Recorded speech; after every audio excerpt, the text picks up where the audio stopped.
শেষ সময়ে লাউগুলো কিভাবে বাঁচাবেন। আগে তো আপনারা এপ্রিল থেকে মে, জুন, জুলাই, আগস্টে যেভাবে পেয়েছেন লাউ খেয়ে নিয়েছেন, এই যে দেখেন লাউ আরও আসতেছে অনেকগুলা।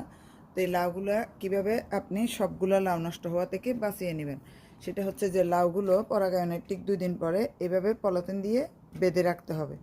তো আপনাদের দেখিয়ে দিচ্ছি পলিথিন দিয়ে। এই যে দেখেন পিছন থেকে পলিথিন একটু ফুটা করে দিবেন, তারপর উপর থেকে বেঁধে দিবেন। এখন প্রত্যেকটা লাউ, যতগুলো লাউ আপনার আছে পরাগায়নের 2-3 দিন পরে, সেই লাউগুলোকে আপনি নিজে নিজেই এইভাবে পলিথিন দিয়ে বেঁধে রেখে দেন। এই যে দেখেন নিচের থেকে লাউটা দেখা যাচ্ছে, যেন বাতাস ঢুকতে পারে। তো এইভাবে যদি আপনি লাউগুলো বেঁধে রাখেন, তাহলে প্রত্যেকটা লাউ আপনি পাবেন, কোনো লাউ আর নষ্ট হবে না। তো এটা হলো পরাগায়নের পর আপনার করণীয়। কেন অনেকে লাউ বেঁধে রাখে, কারণ তারা কোনো লাউ নষ্ট হোক সেটা চায় না।